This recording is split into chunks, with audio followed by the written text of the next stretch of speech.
Classification of industries. So in the last video, we discussed about the industries, what are the industries, and now in this video, we are going to talk about classification of industries, right? So industries can be classified on the basis of raw materials, size and ownership.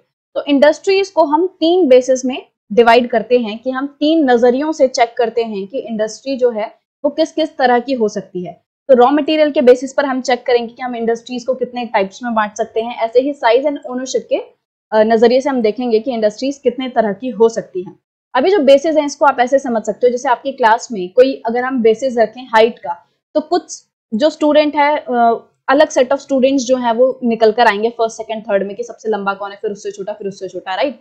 तो ये अलग तरीके के students निकल कर आएंगे, right. वहीं अगर हम वेट रख दे तो हो सकता है ये तीन ना होके कोई और जो स्टूडेंट्स हैं वो निकल कर आए वेट के मामले में first second and third, right. तो बेसिस के हिसाब से इसीलिए जो अलग अलग सेट ऑफ रिजल्ट्स मिलते हैं, राइट। तो स्टार्ट करते हैं कि अगर हम रॉ मटेरियल के बेसिस में बांटें तो मेन चार टाइप्स में हम बांट सकते हैं, राइट। तो पहला है agro based industries, then mineral based industries, marine based industries and forest based industries. तो अगर हम रॉ मटेरियल के पर्सपेक्टिव से देख रहे हैं तो ये चार तरह की इंडस्ट्रीज जो हैं उनमें हम बांट सकते हैं। तो एग्रो बेस्ड इंडस्ट्रीज कौन सी होती हैं? ये ऐसी इंडस्ट्रीज होती हैं जो कि अपने प्रोडक्ट को बनाने के लिए plant and animal based products को यूज करती हैं एज रॉ मटेरियल, राइट। जैसे कि फूड प्रोसेसिंग हो गया। फूड प्रोसेसिंग में मान लो आप ब्रेड बना रहे हो, तो ब्रेड जो है वो किससे बनता है? आटे से। और आटा कहाँ से आया है? गेहूं, और गेहूं ऑयल होते हैं। तो अलग अलग तरीके के जो ऑयल होते हैं वो भी प्लांट बेस्ड प्रोडक्ट ही हैं। मतलब कि आप जो अल्टीमेट प्रोडक्ट बना रहे हो, आप ऑयल बना रहे हो, तो उसके लिए आप रॉ मटेरियल क्या यूज कर रहे हो? प्लांट या फिर एनिमल बेस्ड प्रोडक्ट अगर आप यूज कर रहे हो तब हम आपको कहेंगे कि आप एग्रो बेस्ड इंडस्ट्रीज हो। इसी तरीके से कॉटन टेक्सटाइल में भी प्लांट बेस्ड रॉ मटेरियल को यूज किया जाता है। और डेयरी प्रोडक्ट्स में क्या किया जाता है? एनिमल प्रोडक्ट्स को। डेयरी में क्या है? मिल्क हो गया, कर्ड वगैरह, ये सब जो है वो एनिमल बेस्ड प्रोडक्ट्स हैं, राइट। ऐसे ही लेदर इंडस्ट्री। लेदर इंडस्ट्री में क्या है? एनिमल्स की स्किन जो है वो यूज की जाती है। तो ये भी एक एग्रो बेस्ड इंडस्ट्री ही है। तो एग्रो बेस्ड में हमने पढ़ा था कि सिर्फ और सिर्फ फार्मिंग और सिर्फ जो खेती बाड़ी है वो ही नहीं आता, इसके साथ साथ एनिमल रियरिंग जो है वो भी इसके अंदर इंक्लूड होता है। तो ये जो थे ये कुछ एग्जांपल्स थे एग्रो बेस्ड इंडस्ट्रीज के। फिर मिनरल बेस्ड इंडस्ट्रीज की बात करें तो हम क्योंकि इसको रॉ मटेरियल के बेसिस पर देख रहे हैं, तो सिंपली मिनरल बेस्ड इंडस्ट्रीज कैसी इंडस्ट्रीज होंगी? जो कि मिनरल्स को यूज करती हैं as their raw material. So mineral based industries are primary industries that use mineral ores as their raw material, जो कि mineral ores को mainly ये लोग ore को use कर रहे हैं as their raw material, मतलब कि वो mineral ores को use करके कुछ नया प्रोडक्ट बना रहे हैं। इन इंडस्ट्रीज के जो प्रोडक्ट होते हैं, जो फाइनल आउटपुट निकलता है इन इंडस्ट्रीज से, वो दूसरी इंडस्ट्रीज को फीड करता है। फीड मतलब क्या हो गया कि जो दूसरी इंडस्ट्रीज हैं उनको मिनरल बेस्ड इंडस्ट्रीज जो है वो हेल्प करती हैं। Iron made from iron ore is the product of mineral based industry. तो यहाँ पे एग्जांपल दिया हुआ है आयरन ओर का। तो आयरन ओर में क्या होता है कि उससे आयरन बनाई जाती है, और आयरन से देखो आगे हर चीज जो है, हर एक इंडस्ट्री जो है वो आयरन पे ही डिपेंड करती है। जो मशीनरीज बनेंगी, जो टूल्स वगैरह यूज करेंगे, वो मेनली किससे बनते हैं? आयरन के। तो आयरन जो है उसका हर जगह इस्तेमाल होता है। तो इस तरीके से जो आयरन ओर का इस्तेमाल करके, आयरन ओर क्या हो गया? एक मिनरल है, और मिनरल को यूज किया जा रहा है एज रॉ मटेरियल, राइट। और जो मिनरल बेस्ड इंडस्ट्रीज होती हैं उनमें मेनली क्या होता है कि इनके जो प्रोडक्ट्स हैं दूसरे इंडस्ट्रीज को हेल्प करते हैं। This is used as raw material for the manufacture of a number of other products. जो आयरन है, जो लोहा है, उसको दूसरे हजारों तरीके के प्रोडक्ट्स को बनाने में इस्तेमाल होता है। जैसे कि हैवी मशीनरीज, तो बाकी जो दूसरी फैक्ट्रीज होती है, इंडस्ट्रीज होती है, उनमें मशीनरियों का इस्तेमाल होता है, और वो किससे बनती हैं? लोहे से बनती हैं। बिल्डिंग मटेरियल, जो इतनी बड़ी बड़ी इमारतें बनती हैं, उनमें भी लोहे के जो सरिये हैं, बहुत सारी चीजें जो हैं लोहे से बनी होती हैं और उनका इस्तेमाल बिल्डिंग में किया जाता है। रेलवे कोचेस, जो आपकी रेलवेज होती हैं, जो ट्रेन होती हैं, वो भी आपकी इससे बनती हैं, आयरन से बनती हैं। जो रेलवे की पटरियां होती हैं, जो रेलवे लाइंस होती हैं, वो भी आयरन से बनती हैं। तो इस तरीके से बहुत सारी ऐसी चीजें हैं जो कि आयरन पे डिपेंड करती हैं। तो यहाँ पे आयरन ओर सिर्फ एक एग्जाम्पल दिया हुआ है, बाकी बहुत सारी ऐसी मिनरल बेस्ड इंडस्ट्रीज हैं जो कि मिनरल्स को एज रॉ मटेरियल यूज करती हैं और बाकी दूसरी इंडस्ट्रीज को हेल्प करती हैं। फिर है मेराइन बेस्ड इंडस्ट्रीज। तो मेराइन के नाम से ही आप जान जाओगे कि इसमें किसका यूज किया जा रहा है। इसमें जो सी या फिर ओशियन प्रोडक्ट्स जो हैं, ऐसी चीजें जो कि या तो आप सी से निकाल रहे हो या तो ओशियन से निकाल रहे हो, उन प्रोडक्ट्स का आप इस्तेमाल कर रहे हो कुछ और नया बनाने के लिए। तो you are using the products from the sea and ocean as your raw material. Industries processing the sea food और manufacturing fish oil are some examples. तो जैसे जो इंडस्ट्री सी फूड बनाती हैं, तो सी फूड में वो क्या करती हैं इस्तेमाल, जो सी एनिमल्स वगैरह होते हैं तो उनका इस्तेमाल करके वो सी फूड बनाती हैं। जो फिश ऑयल बनाती हैं, तो फिश ऑयल जो है वो तो फिश से ही बनेगा, मछली से ही बनेगा, और मछली कहाँ से आती है, समुद्र से आती है, ओशन से आती है। तो इस तरीके से मेराइन बेस्ड इंडस्ट्रीज वो इंडस्ट्रीज हैं जो कि सी एंड ओशियंस के जो प्रोडक्ट्स हैं उनको यूज करती हैं as their raw material. Forest based industries वो इंडस्ट्रीज होती हैं जो कि फॉरेस्ट प्रोड्यूस को यूज करती हैं एज देयर रॉ मटेरियल। तो यहाँ पे देखो हर जगह हम किसकी बात कर रहे हैं, रॉ मटेरियल की, क्योंकि हमने यहाँ पे इंडस्ट्रीज को डिवाइड ही किस बेसिस पे किया है, रॉ मटेरियल के।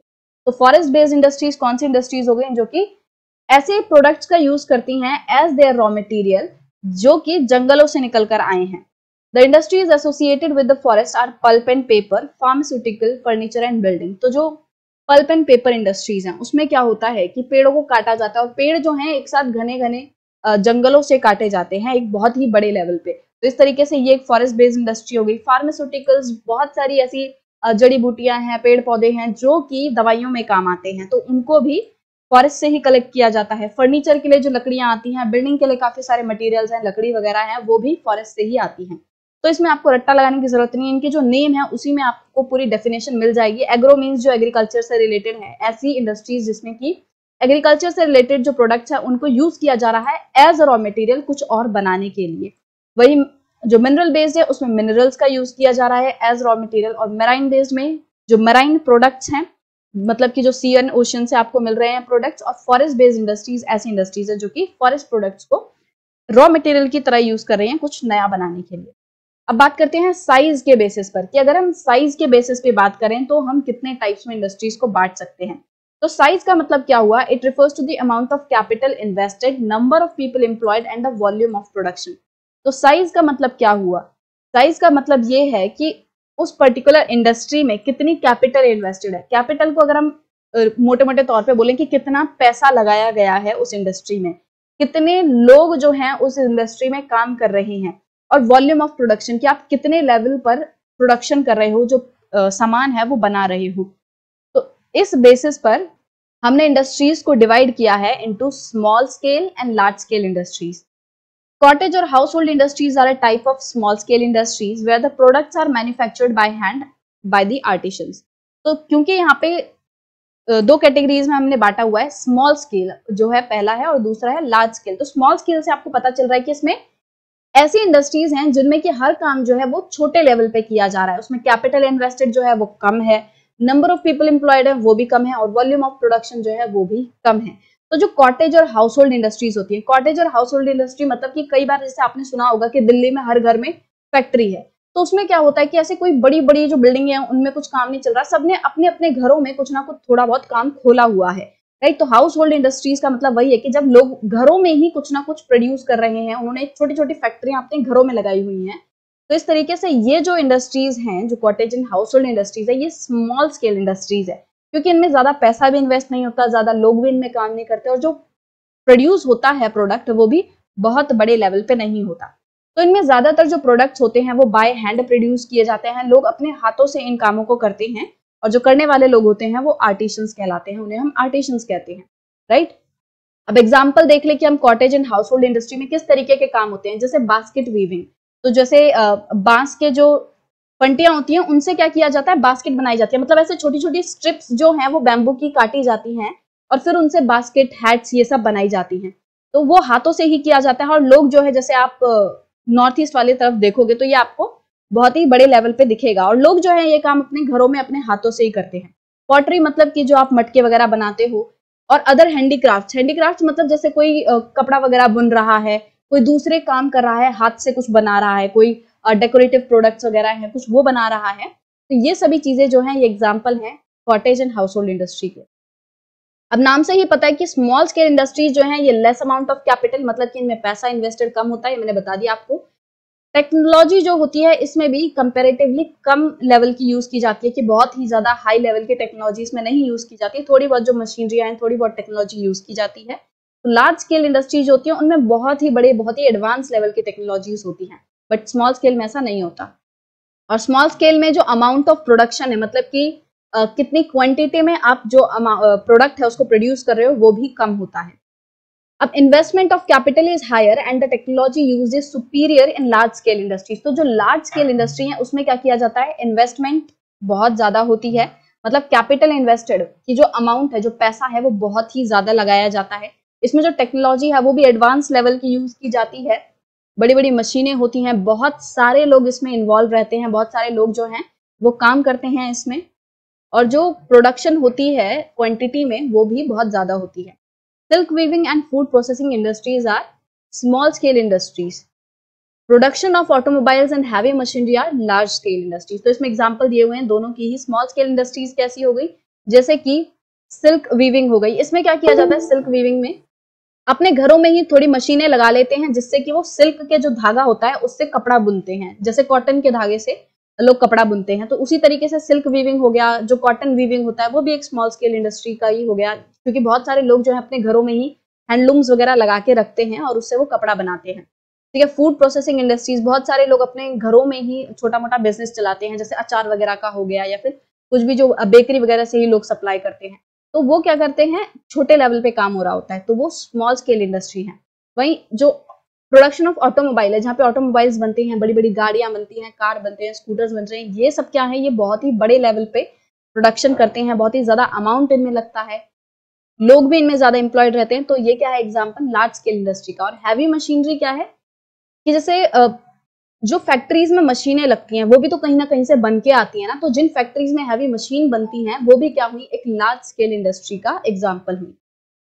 अब ओनरशिप के बेसिस पर हमने इंडस्ट्रीज को प्राइवेट सेक्टर, स्टेट ओन्ड और public sector and joint sector and cooperative sector में डिवाइड किया। तो मेन तीन ही जो कैटेगरीज हैं उनमें हमने डिवाइड किया है। प्राइवेट सेक्टर हो गया, स्टेट ओन्ड और पब्लिक सेक्टर मतलब सेम ही है, इसको हम इंटरचेंजेबली यूज कर सकते हैं, joint sector and cooperative sector. तो ये मेन तीन टाइप्स हैं जिनमें हमने ओनरशिप के बेसिस पे डिवाइड किया है। तो स्टार्ट करते हैं प्राइवेट सेक्टर इंडस्ट्री के साथ। तो प्राइवेट सेक्टर इंडस्ट्रीज ऐसी इंडस्ट्रीज हैं जो कि किसी इंडिविजुअल या फिर किसी ग्रुप ऑफ इंडिविजुअल्स के द्वारा ओन की जाती हैं। इंडिविजुअल मतलब कोई भी पर्सन, या फिर ग्रुप ऑफ इंडिविजुअल मतलब कि जब बहुत सारे लोग मिलके किसी चीज को ओन करें, तो उसको हम क्या कहते हैं, प्राइवेट सेक्टर इंडस्ट्रीज। तो ये जो प्राइवेट सेक्टर इंडस्ट्री है आपको और क्लियर होगा जब आप बाकी जो टाइप्स हैं उनको पढ़ोगे। तो पब्लिक सेक्टर इंडस्ट्रीज क्या होती हैं, they are owned and operated by the government. तो पब्लिक सेक्टर इंडस्ट्रीज वो हो गई जिन्हें की गवर्नमेंट चलाती है, जैसे कि हिंदुस्तान एरोनॉटिक्स लिमिटेड हो गई, steel authority of India limited हो गई। तो ये जो हैं ये गवर्नमेंट के द्वारा इन इंडस्ट्रीज को चलाया जाता है और इसीलिए ये क्या है, पब्लिक सेक्टर इंडस्ट्रीज हैं। ज्वाइंट सेक्टर इंडस्ट्रीज क्या होती हैं, they are owned and operated by the state and individuals और अ ग्रुप ऑफ इंडिविजुअल्स। तो देखो प्राइवेट में होता है कोई इंडिविजुअल या फिर ग्रुप ऑफ इंडिविजुअल ओन करता है, पब्लिक में क्या होता है कि गवर्नमेंट ओन करती है। तो जब इन दोनों का मिक्सचर जो होता है, जब ये दोनों ही साथ मिलके किसी चीज को ओन करते हैं कि जिसमें प्राइवेट इंडिविजुअल भी हैं और गवर्नमेंट भी है जिसकी ओनर, तो उसे हम कहते हैं ज्वाइंट सेक्टर, राइट। जैसे आपने पार्टनरशिप सुना होगा कि आधा तेरा हिस्सा है आधा मेरा हिस्सा है, इसी तरीके से जो ज्वाइंट सेक्टर है इसमें क्या है कि कुछ हिस्सा जो है, कुछ ओनरशिप रहती है वो प्राइवेट इंडिविजुअल्स की रहती है और उसमें कुछ हिस्सा जो है वो गवर्नमेंट का रहता है, तो उसे हम कहते हैं joint sector industries, right. So they are owned and operated by the state and individuals और a group of individuals. Maruti Udyog limited is an example of joint sector industry. तो जो मारुति उद्योग लिमिटेड है वो ज्वाइंट सेक्टर इंडस्ट्री का एक example है। अब cooperative sector जो है ये बहुत ही इंटरेस्टिंग है। इसमें क्या होता है कि इसमें जितने भी प्रोड्यूसर्स एंड सप्लायर्स होते हैं रॉ मटेरियल के, वो सारे साथ मिलके ओन एंड ऑपरेट करते हैं किसी इंडस्ट्री को, राइट। तो industries are owned and operated by the producers और suppliers of raw material, worker और बोथ। इसमें क्या होता है कि जितने लोग जो हैं, या तो कोई सामान बना रहा है, या तो कोई सामान को प्रोड्यूस कर रहा है, या फिर सप्लाई कर रहा है, तो ये सभी लोग जो हैं सारे मिलके साथ आ जाते हैं और फिर वो साथ मिलके एक इंडस्ट्री को चलाते हैं, ओन करते हैं। आनंद मिल्क यूनियन लिमिटेड। तो आनंद मिल्क यूनियन लिमिटेड कुछ नहीं, अमूल है। तो अमूल का जो फुल फॉर्म है वो है आनंद मिल्क यूनियन लिमिटेड। तो ये जो है ये भी एक कोऑपरेटिव सोसाइटी है। इसमें सबसे अच्छा एग्जाम्पल है ये कोऑपरेटिव सेक्टर का, क्योंकि इसमें बहुत ही बड़े लेवल पे जितने भी प्रोड्यूसर्स हैं, सप्लायर्स हैं डेयरी प्रोडक्ट्स के, उन्होंने साथ में आए और बहुत ही अच्छे लेवल पर उन्होंने जो डेयरी प्रोडक्ट्स थे, दूध हो गया और बाकी सारे जो प्रोडक्ट्स हैं उन्हें बनाया, फैक्ट्रीज में बनवाया और सप्लाई भी खुद किया, ठीक है। Sudha dairy are a success stories of a cooperative venture. तो सुधा डेयरी एंड अमूल जो है वो बहुत ही अच्छे एग्जांपल्स हैं। इसी तरीके से आपने बहुत सारे सुने होंगे, वीटा वगैरह हो गया, तो ये सभी जो हैं ये कोऑपरेटिव सोसाइटी, राइट। तो इस वीडियो में हमने पढ़ा कि जो इंडस्ट्रीज हैं उनको हम किस तरीके से अलग अलग बेसिस पे क्लासीफाई कर सकते हैं, और हर एक बेसिस को हमने डिटेल में जाना कि अगर हम इस बेसिस पे देखें तो क्या क्या इंडस्ट्रीज जो है उनके टाइप बनेंगे। फिर हमने ये जो मेन 3 थे उन बेसिस को लिया और उनके जो टाइप्स हैं वो डिस्कस किए।